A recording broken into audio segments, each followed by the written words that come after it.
why the U.S. let so many drugs come in because it's needed for certain people. They let illegal immigrants come in because it's needed. We are needed here in the United States to do these type of jobs. The jobs that nobody wants to do. What do you think about these people against illegal immigration I when think we know that they're it's not in needed? touch with reality?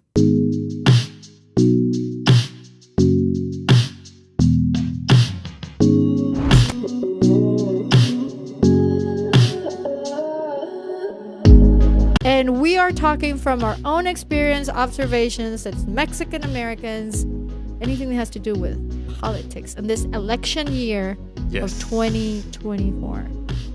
Specifically, we've been focusing on Latin or Hispanic America, the relations between Latin America and the United States. And I do want to talk about the big one, which is Puerto Rico in the United States. Is Puerto Rico a colony? It's officially a territory, no? I think it is a colony. It's a colony? Yeah, I mean, I'm sorry for It's taxation without representation. And that was what the 13 colonies were like arguing, so, I mean, right? A big shout out to all our Boricua friends that are watching us. Pero I really believe Puerto Rico is kind of like a colony because they don't have the same rights. That's what I'm saying. They cannot vote, right? Yep. They cannot vote for president. They don't have representatives in the U.S. Senate. Nope. But they do get taxed. Yep. So, yeah, they do get treated like a colony.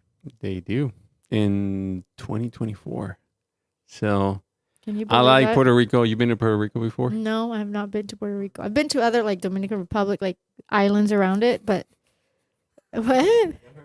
Puerto Rico, Puerto Rico. Puerto Rico. Woohoo. But you know how they say it? They don't say it like Mexicans say it. A Mexican would roll the R's, Puerto Rico. And a Puerto Rican will be Puerto Rico, like an L. Okay, you're exaggerating now. It's true. They say Puerto Rico. They say Puerto Rico, ¿sí o no? Yeah, they usually, instead of the R or the R, The R. they use L. They use exactly. Instead of rolling the R, doing it like Puerto Rico, they're like Puerto Rico. Are you down to go to Puerto Rico one day, Ranker? Yeah, actually, it's Let's a go. really cool island. It has really cool places, really cool beaches, to be honest with you.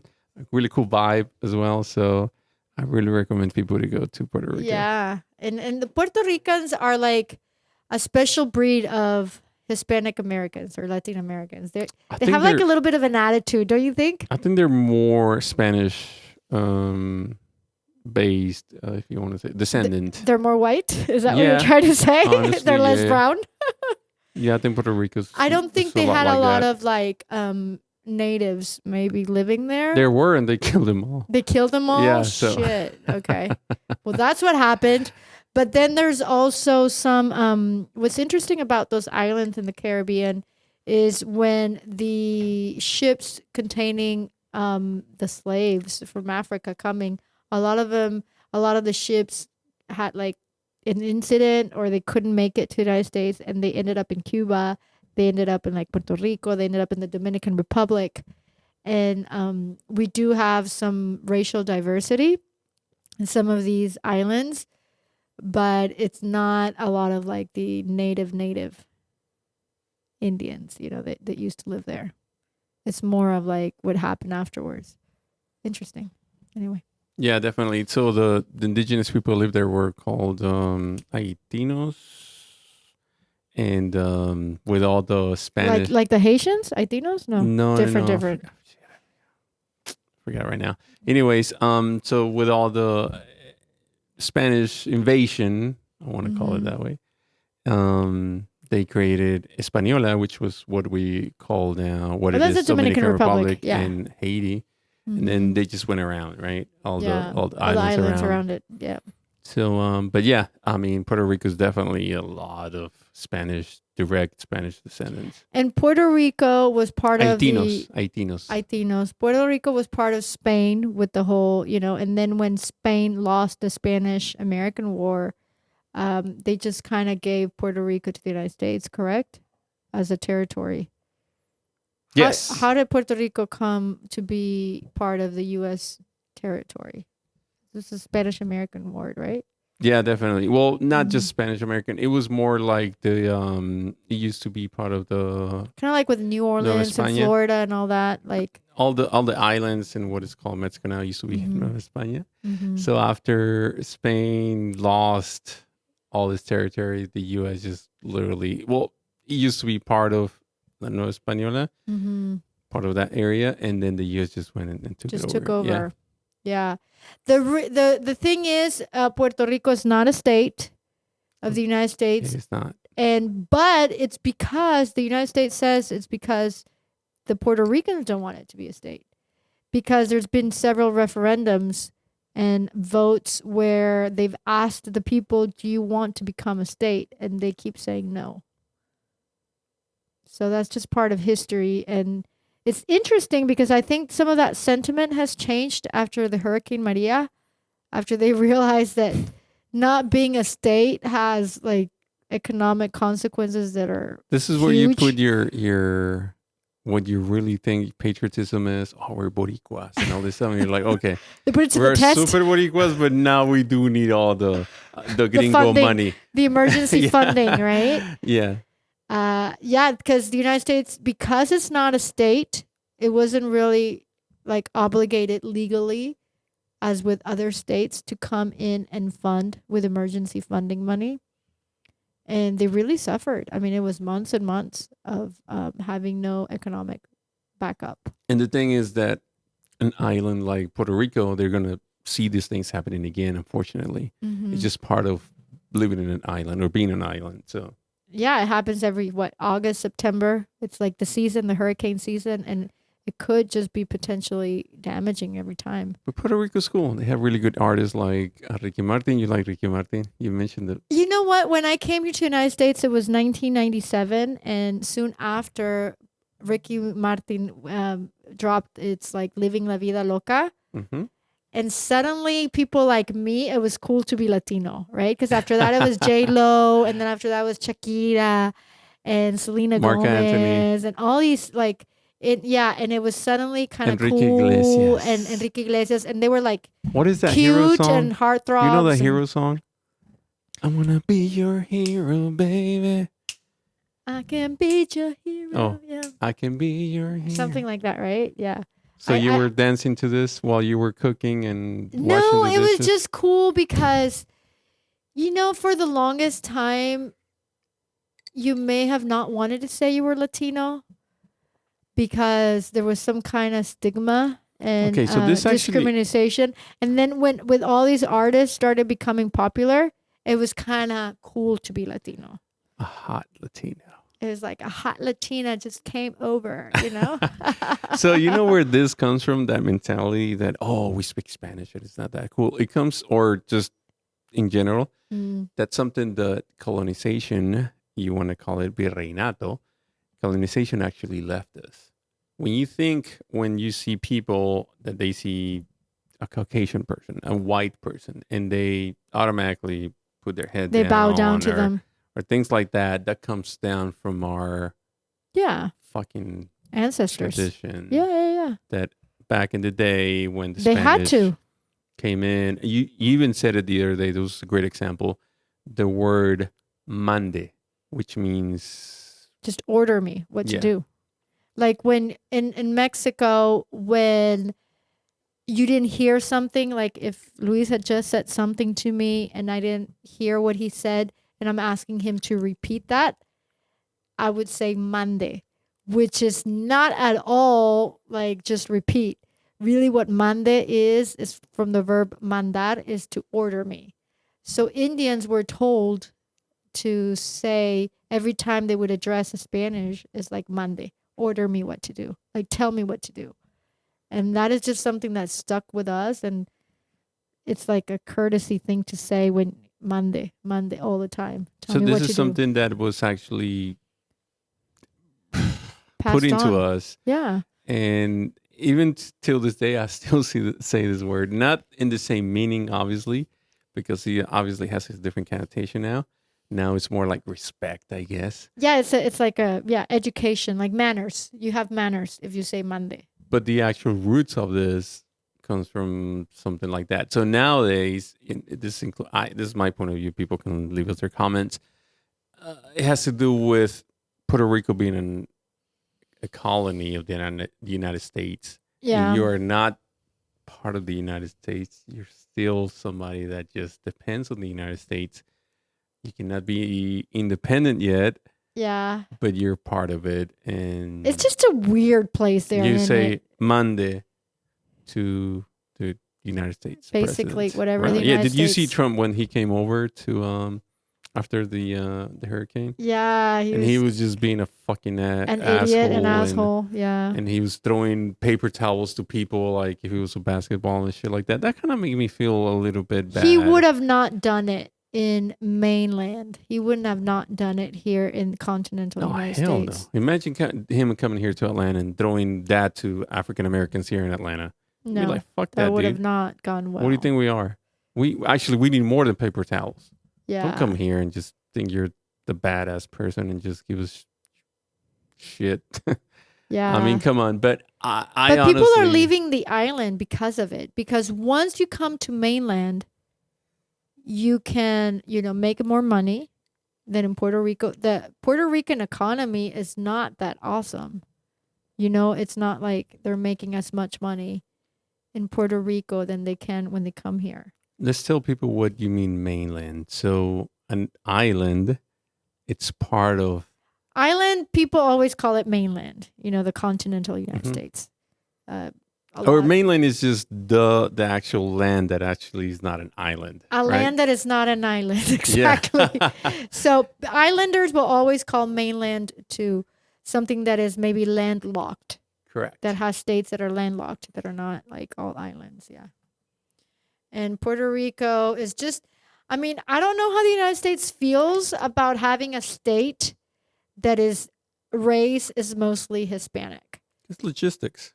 Do you think it's logistics, or do you think there could be Definitely. some racism? No. There was a huge. No, to racism just like that. It's not about like having No, brownish they can people pass. or yellowish people. I don't know. What are we? What are Latinos? Are they brown? Are they yellow? What are we? We're everything. But like, what do they really call us? We're not white. We're brown. So a Latino is actually brown. We're all kinds of things in Latin America. We're brown, yellow. No, We have black. We have black Latinos. We have Asian-looking Latinos. We have brown-looking Latinos. We have white-looking Latinos. We have. What are they called? The whitesicans?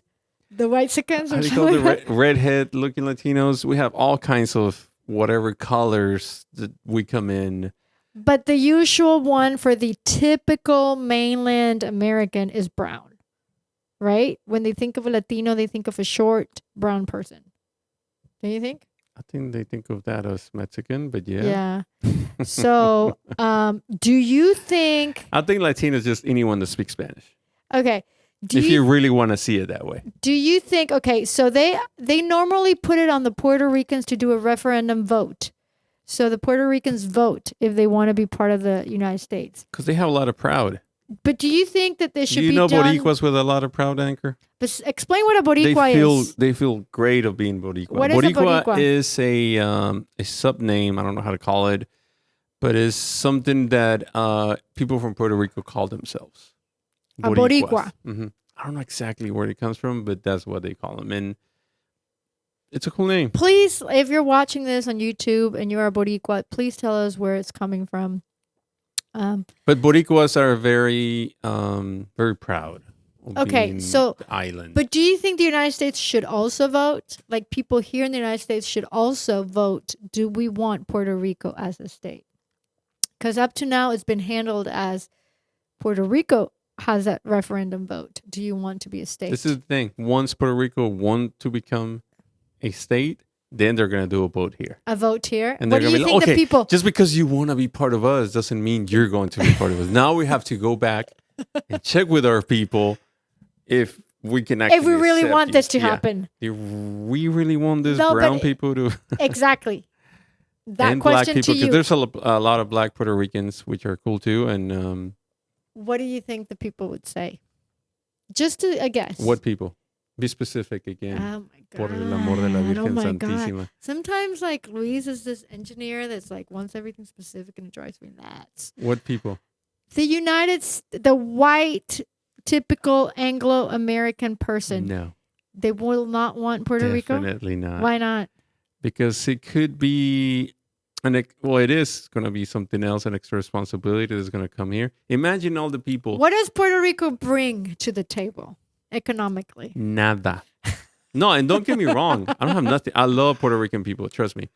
But I just don't see it on the political way how they are going On to the bring spreadsheets, something. you don't see No. like the actives and the No, the- Puerto Rico is part of the United States because of logistics. Because they need to have someone there. Wasn't it important with the Cuban Yeah. Missile Crisis and with Yeah. the Soviets with their weapons of mass destruction Yep. and we could counterattack? Yep. Yeah. So strategic more than anything. Yeah, definitely. And there's nothing wrong with saying it. You see what I'm saying?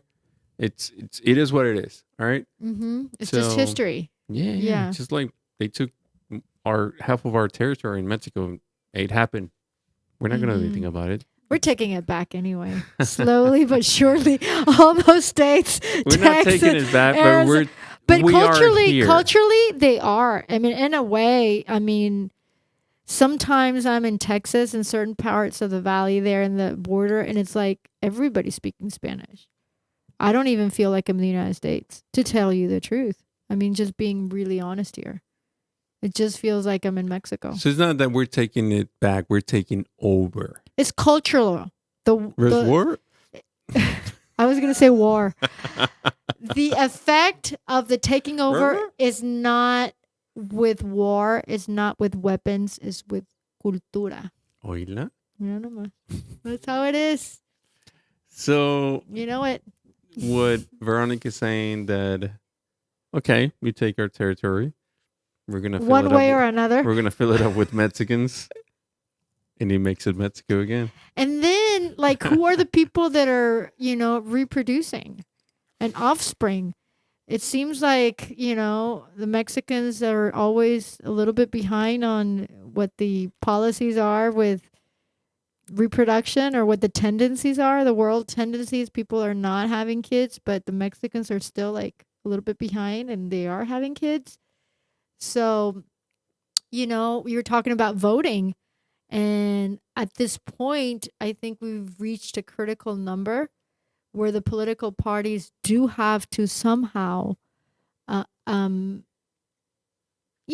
sympathize with the Latinos because they've become, are we like the number one minority in terms of numbers, or is still African Americans, blacks? Still African Americans. Yeah, Um, but we're but probably like We're pretty getting close. there. No, we're pretty close. Now that before we move to the vote side, you mentioned filling up certain areas with Hispanics. This has been happening in Miami forever. Mm-hmm. I mean, first of all, we gotta let people know that Florida used to be part of Spain. Mm-hmm. La Florida. Yeah, of and it course. used to be part of St. La Nueva Augustine, San España. Agustino, all these names are just in California too. San Bernardino, San Agustino. So Florida used to be Los part of Angeles. La Nueva España, what was Mexico. Mm-hmm. And so Florida used to be part of Spain and all this other area.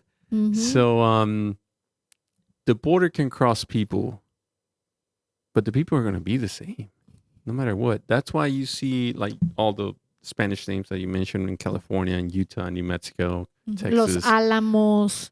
Yeah. Even with the there's a lot Oppenheimer even though movie. they changed a lot of them, the Americans that came over, a lot of the ones stay the same, like Los Angeles, Mm-hmm. Mm-hmm. Uh-huh. San Diego. El Paso, El San Paso. Antonio. Of course, yeah. Las Cruces. All of that. Santa So Fe. anyways, Miami is filled with Cubans, which special shout out for our Cuban friends. Do you have Cuban friends? I love Cuban food. Yeah. I do have some Cuban friends, ¿Te but gusta la comida cubana, Anchor? some of those Cuban sandwiches are really No. awesome. El lechón also. La ropa vieja. La ropa vieja. Yeah, that's really good. It's also kind of very Spanish kind of food. You know what I'm saying? Like it's very Cuban, Spanish, yeah. yeah. I assume And I would that think, was- like you said, Cuba is kind of like Puerto Rico, in the sense that if they had some indigenous population, when you go to Cuba, you see a lot of very white people. Yeah. Or some It of the was ships, Española. yeah, it was Española. You don't see a lot of like the indigenous population. You don't see a lot of that, like what you would expect. No, and actually, you and I, actually, you share a really cool video with me in terms of where do you see more of the mestizaje, or the Mhm. mixture of Spanish and indigenous people. Mhm. It's more like Central Mexico, a lot of Central America, Mm-hmm. and some countries in South America, such as Peru Mm-hmm. and Bolivia. But the rest is a lot of European influence, such as Uruguay, Argentina, south of Brazil. There's a lot of white there. We haven't talked about how Argentina, one of these days we'll talk about how Argentina really got invaded with a lot of like the post-war Italians and Germans Nazis that had to escape even Brazil. with the Nuremberg trials and all that. Yeah. So let's go back to the Latin boat. Let's Okay. talk about this. Latin boat is becoming more popular. Is becoming more of a necessity to some parties, and it's important. I think the Latin vote made a big difference on the Obama election. Mm-hmm. And why did the Latin people voted for about Obama? One reason: Obama connected with the people. He actually came out Mm-hmm. and talked to the people, and this is something that Latin Americans we love. We love to see people. We love to socialize. We love to talk. We love to hug. We love to dance. Mm-hmm. This is something that Obama offered. He was coming out to rural areas, to the neighborhoods, and he just got the heart of the Latinos, and we all voted for him, including myself. And as minorities, we can identify with some of that discrimination, with some of that struggle, the minority struggle. But on the contrary, think about what Trump did. And Trump alienated completely the Latinos. Actually, if I were to meet a Latino that voted for Trump, it was almost like traitor. Right? Because let's talk Trump, about that. I mean, sure. I mean, Trump at one point, national speeches was just saying that the Latinos that came over to the United States were the worst. Okay, you got that a little bit wrong. Mexicans that came. specifically. But Those we were know. his But we know. words. Wait. We know that whoever crosses the border are not just Mexicans. He was referring to everybody. He was referring to everybody, and there is Down Mexico the is just the country that they have to obviously come from if you're from Central America or South America, because it's the last country before the United States. So that's where you infiltrate from. But he was saying that it was just we're getting the worst of the worst. And I think a lot of people feel very proud of the contribution they make to this country as immigrants. And first of all, Americans love our food. They love the culture. And they listen, honestly, if I go to a fast food place and I don't see Latinos in the kitchen, I'm like, oh my God, I'm going to wait here forever. This is awful service. I don't like this. All right, you're just right. You're stereotyping now. I am stereotyping, but everybody loves how Latinos work. They're fast, they're responsible. They do our lawns and they build our homes and they pick our food and they clean our hotel rooms. Like, honestly, sometimes you're at a hotel and you're just like everybody that's cleaning there fast and efficiently. But we also have Latinos working in the defense industry, working in everywhere, courts, working but in I politics. Specifically, no, but I'm talking about in a good way. I'm talking about how efficient they are in the basics of our economy. And without them, we would be worse off. I agree, 100%. So I'm not saying that they cannot be in higher positions of power. They can. But what I'm saying is, even in those positions, they are much more efficient than the counterpart. Like if we had other people doing these jobs that the immigrants are doing, it wouldn't be as effective. Because those are hard jobs that nobody wants to do. And on this last episode, we talk about why the U.S. let so many drugs come in, because it's needed for certain people, for almost 40,000 Americans people that live here. They let illegal immigrants come in because it's needed. we are needed here in the United States to do these type of jobs. The jobs that nobody wants to do. So what do you say, or what do you think about all these people saying, or these people against illegal immigration when think we know that they're it's not in needed? touch with reality. I think those people are living in some kind of fantasy where they like to think that the typical immigrant is taking from them instead of contributing to their life. I see all the contributions. I have built homes from scratch where I just don't buy like a subdivision home. I built it. And I know that everybody involved in that, the subcontractors at least, were Mexicans or Latinos. And without them, my house would have been 3 times as much. You know, if the roofing people had not been Latinos, they would have charged me a whole different thing. You know what I'm saying?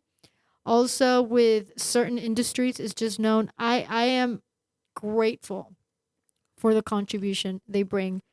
And I think that people that don't understand their contribution are because they're not living in reality. They're not looking at the numbers and they're not really thinking about it. They're not doing a deep analysis of what it would cost to not have them. They're just thinking, oh, they're taking from me. Well, no, the majority, even the ones that work in McDonald's or at a hotel, you have to have some kind of social security to work there. I'm not saying it's illegal social security in the sense that it's probably not theirs. They probably got it from maybe a Puerto Rican, someone that does have a social security, that does have a Latino name. And I'm not stereotyping and don't hate on me. I'm not saying that. But they are contributing to the system because they have to be in the payroll. So they are contributing to the taxes. Most of them that are employed by McDonald's, by all these big companies. And the ones that aren't, they have their own company, their own landscaping company, their own cleaning company. Think about how much it would cost you if the white counterpart were doing your landscape or were doing your cleaning, housekeeping. That's how you're saving money. So you think they're not contributing, but you're saving money. So in the end, you're fine. Like, we don't see it that way. Or how about all the returns on the taxes that really don't get returned because those social securities are like dead people or whatever. You know what I'm saying? That money, the government gets to keep them. So people don't really take the time to take that analysis all the way and realize in all the ways the government is benefiting from, I wouldn't say illegals, because nobody's illegal. You cannot be a person and be illegal. It's not illegal to be a person. All the undocumented people. The reason they're not getting rid of them is because in the end, it's good for the balance sheet. And this happened before the immigration. So the Democrat Party, it was actually focusing a lot on the poor white people. Mm-hmm. The blue collar, whatever. Blue collar. And that's how actually started the Democratic Party, because they started focusing more on the lower, I want to say it like that. Lower social I hate classes. saying it like that, but anyways, the poor white Americans. Mm-hmm. Now that we see that they're Middle focusing- class and lower. Let's just they're say it focusing that a way. lot of pro-immigration, not pro-immigration, but pro-human rights Mm-hmm. Mm-hmm. and pro-life and all this other stuff. You see what I'm saying? So that's where it comes from.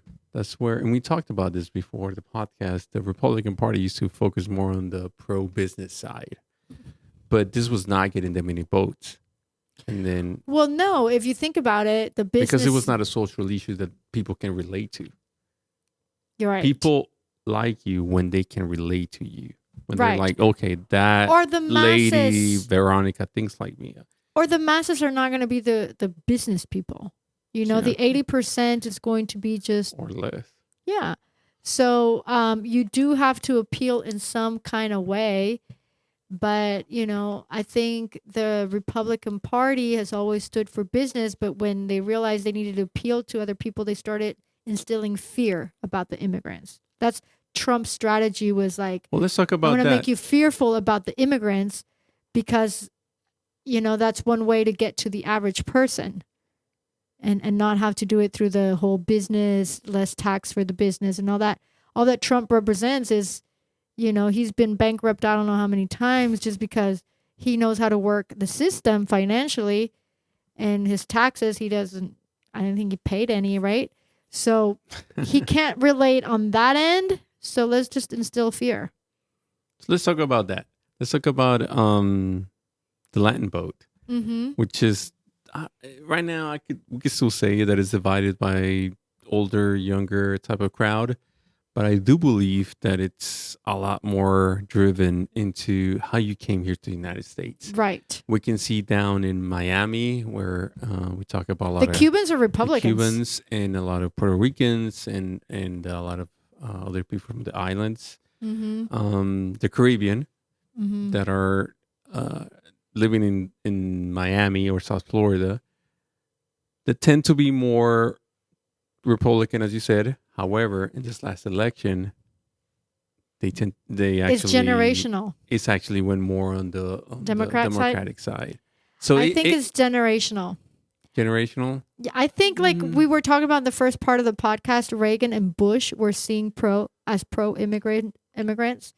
They instilled some policies that were benefiting the immigrants. Mm-hmm. So the Republicans back then in the 80s and 90s were not seen anti-immigration as they are right now. Reagan, gave the TPS for a lot of the Central Americans. Bush wanted the immigration reform. My parents came here when Reagan was Was and they got offering- their yeah. green card. Exactly. Pretty easily, right? Back then. Compared to now, yes. Yes. So obviously, if you came in the 80s and 90s, you're of a certain age right now, you can vote and you're going to be grateful to, you're like, oh, it was the Republican Party that allowed me to do this. I'm going to keep voting Republican. Or if it's, you don't feel weird about it. But the new generation, the one that's heard the Republicans do not like immigrants and they compare them to rapists and criminals, are going to not like it as much. And it's been shown, right, in the numbers. The new generation is mostly Democrat On the last election, on yeah. the last election. But I think it changes every elections. You think so? Yeah, definitely. I changed. The person I voted for last time, I don't know if I want to vote for that person again. Mm-hmm. And it has to do a lot with how you see things now. See what I'm Mm-hmm. saying? Mm-hmm. A lot of the times we get driven, Hispanics especially, we get driven by what people tell us, what certain channels like Univision or Telemundo tell us about who's racist and who's against Hispanics and things like that. I mean, but you have to look at their speeches. Some of them are just flat out saying, like Trump That's was your not. suggestion. No, but Trump wasn't. I know, like, being, but that's what you think. I'm talking about the average Hispanic that works most day, 8 hours a day, comes Mhm. home, turns on the regular channels, I think they work more than 8 And, hours, but yeah. anyway. Yeah. turns on the regular channels, Univision, Mm-hmm. and they keep hammering Trump because it sells, Because whatever, because whatever it's reason. something people can relate to, and we're like, oh, this person is against, I don't know, whatever, immigration, and he has kids on cages and things like that. Kids on cages are still happening now with the Biden administration. That's just a policy, right? Like that hasn't changed maybe much over different. So we're influenced. What I'm Presidencies. getting to is my whole point is we're getting influenced By by the a lot media. of by media, external things, resources that we consume. Mm-hmm. And it's not But right. I know honestly- you mentioned honestly- you got to see the honestly, speech. I do have But some. put yourself but I in have some regular Hispanic observations. shoes. Okay, my family's involved in immigration law. Mhm. Like we have some immigration lawyers in the family, and just from their experience and how they know the law changes, it has changed from Trump to Biden and from Obama to Trump. Tell us about it. In this, like the Dream Act and all these, Okay. all That is correct. yeah, that we're more Democrat. It's like we're going to let students that finish high school. Normally, when you apply to college, you need a social security number and you need to show that you are somehow documented, right? And some of these kids came when they were 3 years old, 5 years old, and they don't have maybe the citizenship or the green card, the residency, but they have great grades. They might be in the top of their class, and they were not being able to go to college because of a requisite. And the Dream Act and all that was more the Democrats, and then Trump Dreamers. comes, the Dreamers, and Trump comes, and he doesn't really uphold that or support that. And you do see it through. There's some benefits, I think, that are associated with the Democratic Party for immigrants, especially the young ones. And I think it could be part of the marketing with the Democratic Party. It could be like that they're trying to appeal to the younger generation, which is totally valid. And right now with Biden, I just get a sense from talking to this immigration attorneys, and I'm part of this community, that things are easier than with Trump. I'm not saying that everything has changed or not, but things get easier. You know what I'm saying? For immigrants. For immigrants, maybe the policies of like, if you get detained, it's not as hard, or you're not going to get deported now for not having a license before you would get deported for driving without a license, things like that. I think Now those you are get more, deported if it's your second DUI instead of, you know what I'm saying? Like, things get changed in the whole penalty system. but those are state laws. Those are not federal laws. Those are state laws, but it's influenced by who is part of your state, like if it's democratically or Republican. And we understand that, the representatives do follow. They want to like, oh, Trump's on, I'm a Republican and Trump is saying this. You know what I'm saying? Like, it does get filtered. The influence does get filtered It does get influenced. by party. However, We're talking about like what party is controlling your state and what is your national leader promoting. I agree 100%. However, when Bush was in power all the way to now, Georgia hasn't changed. I would disagree with that. Like I said, I've talked to immigration attorneys, and people that used to get deported for no license no longer get deported and things like that. So who's the governor of the state of Georgia? It's a Republican. Who was the governor of the state of Georgia 10 years ago? Republican. Who was the governor of the state of Georgia 20 years ago? Republican. Nothing has changed. Well, I'm not saying a Republican cannot be supporting immigrants. Some of them are. I agree. But I am... whoever's in power hasn't changed.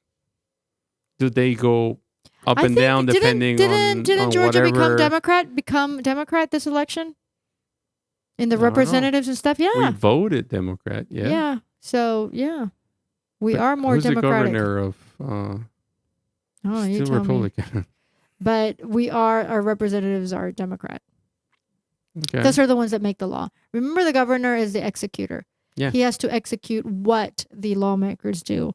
And who's Definitely. making the law is Congress. And he or she can determine yes or no.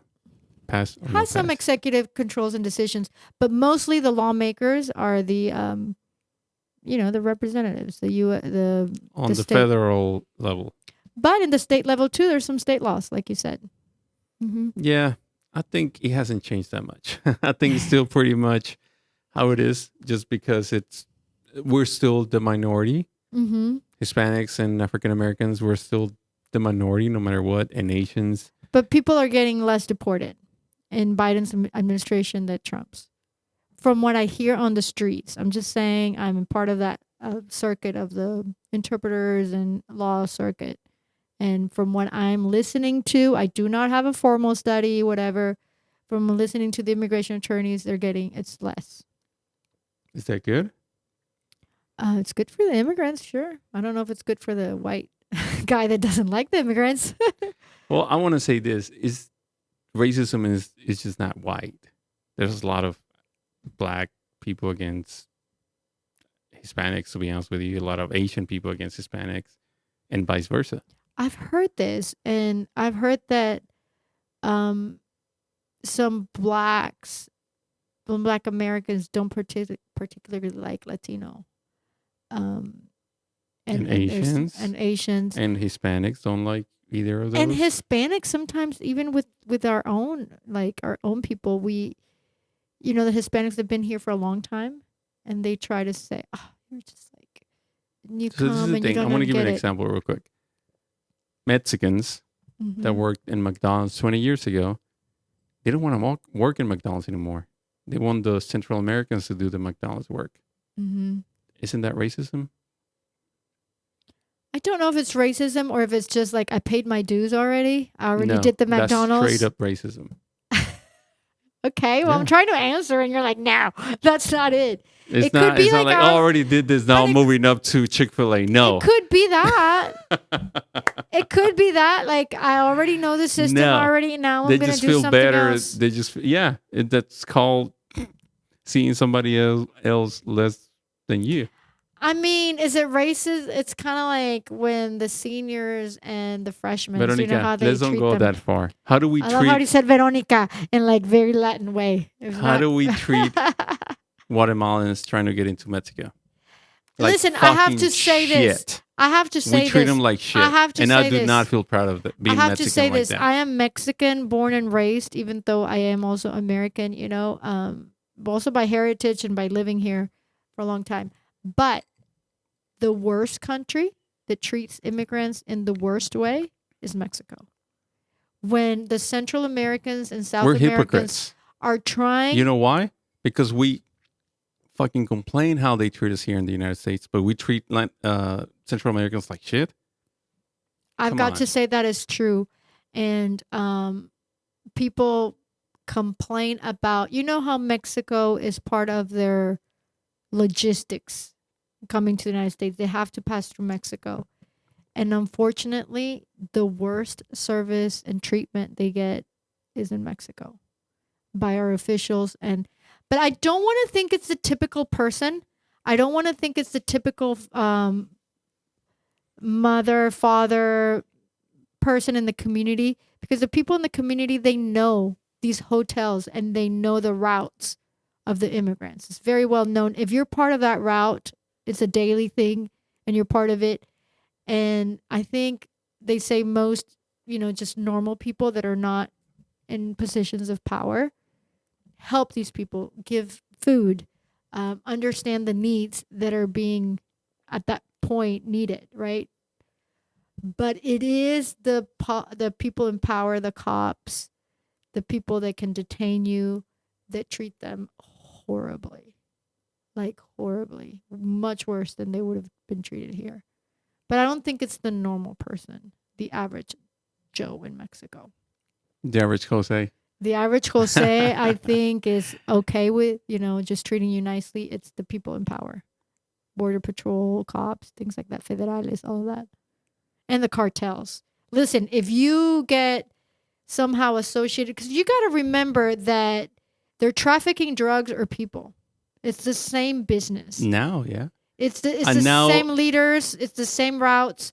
So if you're dealing with cartel leaders in your trajectory to the United States, good luck to you. Like, really.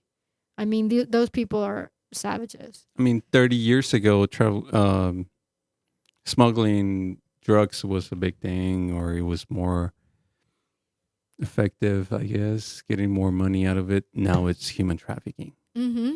Right. And they kidnap the people coming, let's just say Venezuela or whatever, wherever they're coming from. If they're passing through Mexico, they're going to kidnap them. They're going to rape them. They're going to torture them. Okay. Relax, Trump. But it may does be like that. happen. Yeah, it also happens in the fucking United States. In Texas, they kill people just because they're crossing the border No, like but that. you know when it's happening systematically, because this is happening every day. You know where they're coming from, the routes. You know the hotels they're staying. It's become a systematic thing.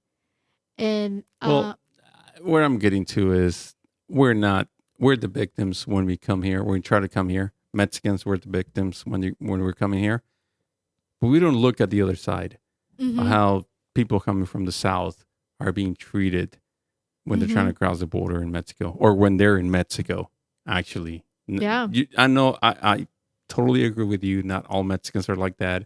There's some people that are really nice. I believe that Mexican people are really, Hospitable normally. yeah, definitely. The majority. Mm-hmm. There's some people that are Some not. assholes, Yeah. right, in every country. Yeah, people that, you know how they say power corrupts, and when they feel they have power over you, because you're undocumented or you need them. It's like brings out the worst side of them instead of the best side. Brings out their worst side. And that's just psychopathic behavior, I guess. There's psychopaths everywhere. Yep. Just bad people everywhere. So let's go back to the Latin vote in the United States. It's very important. Uh-huh. We're more every year. Mm-hmm. Did you vote last year? Yes, I did. I did, definitely. And then I can also vote for the Mexican elections, and that's just another problem because we're becoming more and more socialist. Okay, you're exaggerating right now, Veronica. I am not. AMLO, are you kidding me? There's so many Mexicans with me right now. If you don't think that that's becoming socialist and you don't think we're becoming like Venezuela? Slowly. I'm not saying tomorrow, definitely, but we see some people tendencies. Are going to be poor and not having toilet paper. I think it's a tendency in all Latin America. Wouldn't you say we'd have to do a podcast about that? The tendency of becoming more and more socialist, like Venezuela. So you're saying Bolivia Mexico are becoming things. more like Venezuela? I think our current president aligns more with Chavez's views back then than with what I would say is Trump. Yeah, definitely. Yeah. Okay. Those are we the can words talk from about Veronica. it too, right? Yeah, definitely. You don't think so? No, not at all. But that's for another podcast that we can do. But however, 2024 is an election year. Mm-hmm. Our vote counts, and this is what I want to tell people. We always, I don't know, we always talk shit about politics. We're always complaining about things, but if you don't vote, you don't have the right to complain.